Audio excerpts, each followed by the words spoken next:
5장. 하나님의 집에 예배하러 들어갈 때에 발걸음을 조심하여라.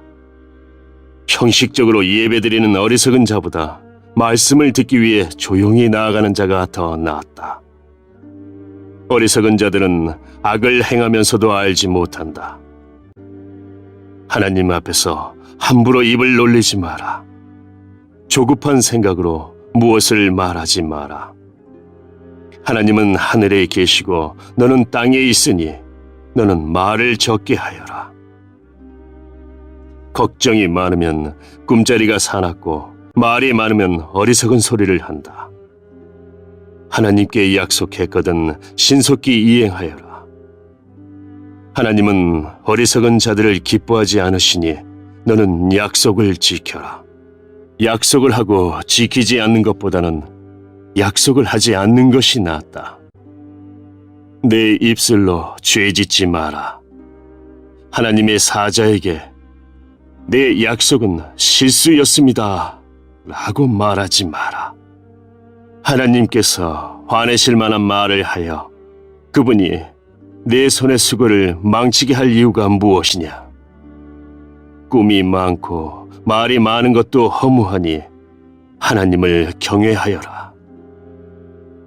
만일 가난한 자가 학대를 당하고 정의와 인권이 무시되는 것을 보거든 그런 일들에 대해 놀라지 마라. 왜냐하면 그것을 처리할 관리가 있고 이들 위에는 더 높은 고위 관리가 있기 때문이다. 땅의 산물은 모두를 위한 것이다. 왕도 들판에서 나는 곡식을 먹는다. 돈을 사랑하는 사람치고 돈에 만족하는 이가 없고 재물을 사랑하는 사람치고 자기 수입에 만족하는 이가 없다. 이건 역시 허무한 일이다. 재산이 불어나면 식솔도 많아지는 법이거늘 주인이 재산을 바라보며 즐기는 일 외에 그가 얻는 유익은 무엇인가? 노동자는 적게 먹든지 많이 먹든지 잠이 달콤하지만 부자는 재물이 많으므로 걱정 때문에 잠을 이루지 못한다. 내가 살펴보니 해 아래 큰 재앙이 있는데 그것은 재물이 그것을 축적한 자에게 해를 끼친다는 것이다. 투자를 잘못하여 재산을 날려버리니 그 아들에게는 한 푼도 돌아가지 않는다. 우리는 태에서 알몸으로 나올 때처럼 알몸으로 돌아간다. 손으로 수고한 그 어떤 것도 지니고 가지 않는다. 이건 역시 큰 재앙이다. 사람은 세상에 태어난 모습 그대로 돌아간다. 그렇다면 바람을 위해 수고한 것이 아닌가? 도대체 무슨 유익이 있는가? 사람은 평생 근심 중에 식사를 하고 크게 좌절하고 병들고 분노한다. 내가 관찰해보니 하나님께서 주신 자신의 생애 동안 먹고 마시며 자신이 하는 일에서 보람을 느끼는 것이 행복이요 적절한 일이다. 그것이 인생의 몫이기 때문이다. 하나님께서 재산과 부를 주시고 또 그것들을 누리게 해주실 때 자기 몫을 받아서 자기 하는 일에 즐거워하는 것이 바로 하나님의 선물이다. 사람은 자기 삶을 심각하게 생각할 겨를이 없다. 왜냐하면 하나님께서 그의 인생이 즐거움에 빠지도록 만드시기 때문이다. 6장. 나는 사람들 가운데 흔히 일어나는 또 다른 악을 보았다. 하나님께서 어떤 사람에게는 부와 재산, 영예를 모두 주셔서 더 바랄 것이 없게 하셨지만 동시에 그가 이 모든 것을 누리지 못하도록 하시며 타인이 대신 누리게 하신다는 것이다. 이건 역시 허무한 일, 큰 재앙이 아닌가. 사람이 자녀를 100명이나 낳고 장수한다고 하자. 제 아무리 그가 오래 산다 하여도 그 마음이 행복을 찾지 못하고 죽어서 매장되지 못한다면 나는 차라리 낙태된 아기가 그 사람보다 낫다라고 말하겠다. 사사나는 허무하게 왔다가 어둠 속으로 사라지고 그 이름조차 어둠 속에 묻히고 만다. 사사나가 비록 햇빛도 보지 못하고 아무것도 알지 못한다 하더라도 그 사람보다 더 많은 안식을 누린다. 설령 그 사람이 1000년에 2배를 산다 할지라도 행복을 맛보지 못한다면 둘 다 같은 곳으로 가는 것이 아닌가. 사람의 모든 수고가 다 먹기 위함이지만 그 식욕은 만족할 줄을 모른다. 지혜자가 어리석은 자보다 나은 것이 무엇인가? 가난한 사람이 타인 앞에서 예절 바르게 행동한다고 하자.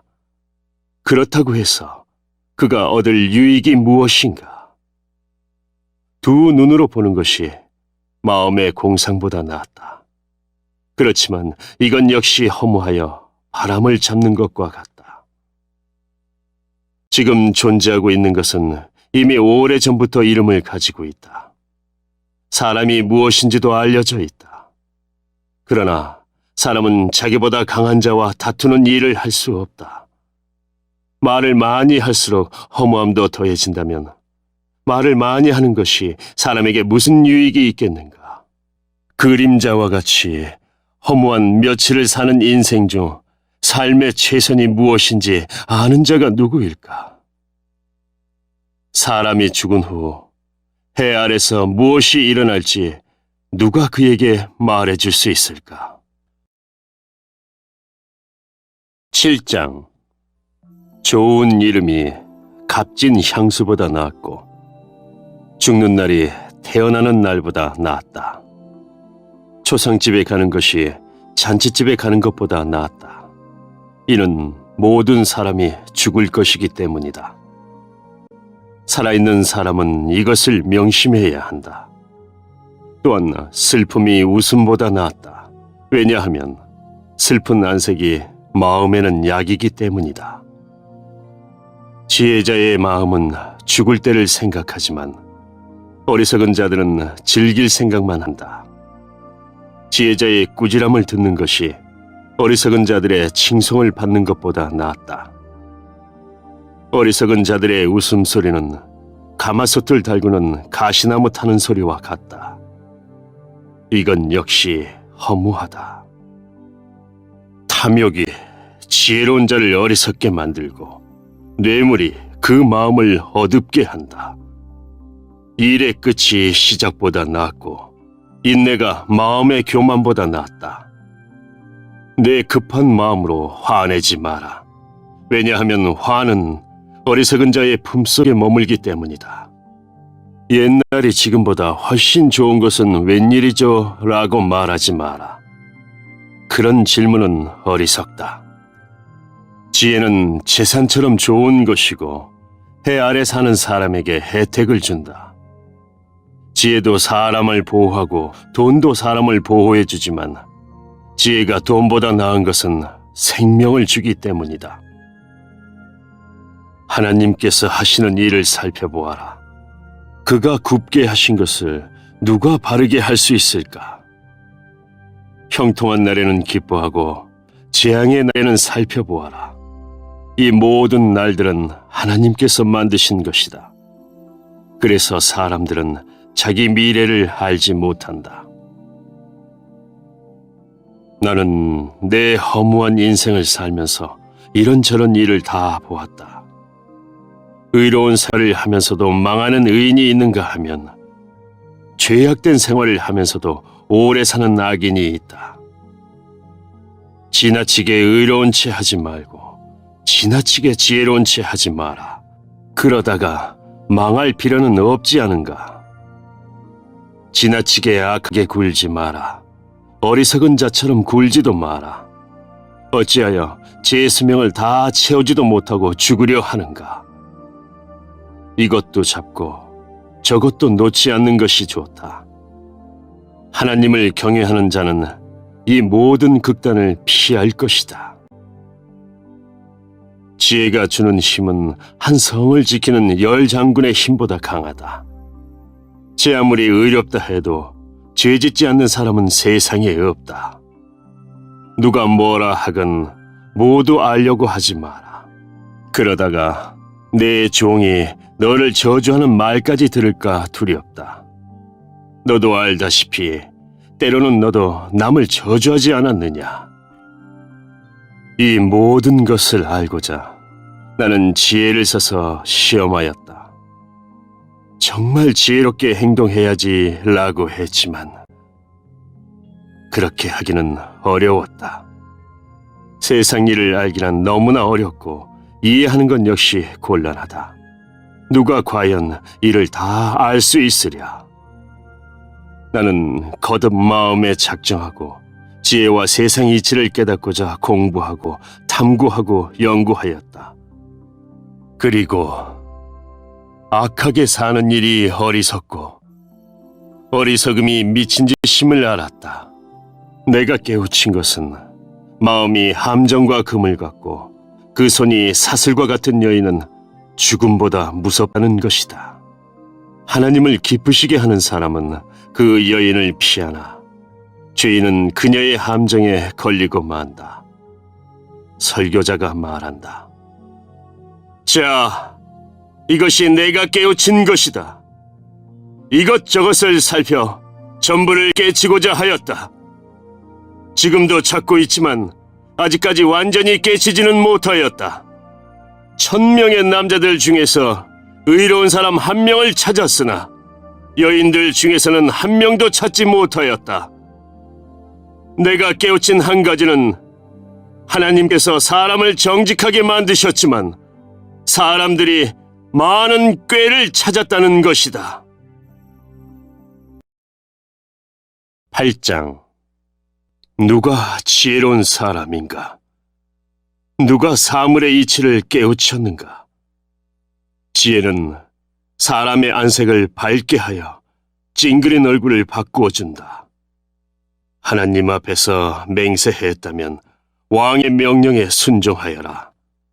왕은 자기 마음대로 하는 자이니 왕 앞에서 경솔하게 물러나지 말고 무례한 일은 주장하지 마라. 왕의 말은 절대적이니 누가 감히 그에게 당신이 무엇을 합니까? 라고 하겠는가? 그의 명령을 지키는 자는 해를 입지 않을 것이다. 지혜로운 마음은 적절한 때와 절차를 알고 처신한다. 비록 재앙이 덮쳐 무겁게 누른다 하더라도 세상 만사에는 적절한 때와 절차가 있는 법이다. 사람이 미래를 알지 못하니 장차 될 일을 누가 사람에게 말할 것인가? 바람을 붙잡아 둘 사람이 아무도 없듯이 자기 죽을 날을 마음대로 정할 수 있는 사람은 없다. 누구도 전쟁에서 자유로울 수 없듯이 악을 행하는 사람은 처벌을 피할 수 없다. 해 아래 되어지는 이 모든 일들에 내 마음을 쏟아 이 모든 것들을 살펴보았다. 사람들은 타인을 조종하려고 하다가 스스로 화를 자초하는 때가 있다. 그런데 나는 악인들이 묻히는 것을 보았다. 그들은 한때 성소에 드나들었던 자들이다. 그들은 성읍에서 악행을 하곤 했으나 사람들은 그들을 칭송하였다. 이건 역시 허무한 일이다. 악한 일을 해도 당장 처벌을 받지 않기 때문에 사람들은 죄를 짓고자 하는 마음을 갖게 된다. 악인은 100번이나 죄를 짓고도 장수할 수 있다. 그러나 내가 알기에 하나님을 경외하고 하나님 앞에서 그분을 섬기는 사람들이 잘 될 것이다. 왜냐하면 악인은 하나님을 섬기지 않기 때문에 형통할 수 없고 그들의 날은 그림자처럼 오래 갈 수 없을 것이다.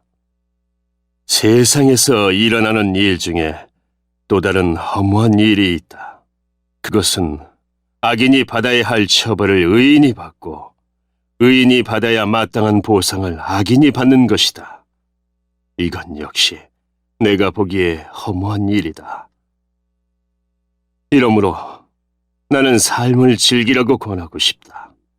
왜냐하면 해 아래서 먹고 마시고 만족하는 것보다 더 나은 것이 없기 때문이며 하나님께서 그에게 주신 전생애 동안 기쁨이 있을 것이기 때문이다. 내가 지혜를 얻고 사람들의 수고를 알고자 작정했을 때 나는 밤낮 잠을 이루지 못하였다. 나는 하나님께서 하시는 모든 일을 살펴보았다. 그러나 그 누구도 해 아래서 되어지는 것을 다 깨달을 수는 없다. 사람이 제 아무리 깨우치려고 노력해도 그 의미를 발견하는 것은 어렵다. 혹 지혜로운 사람이 안다고 말할지 모르지만 사실 안다고 할 수 없다.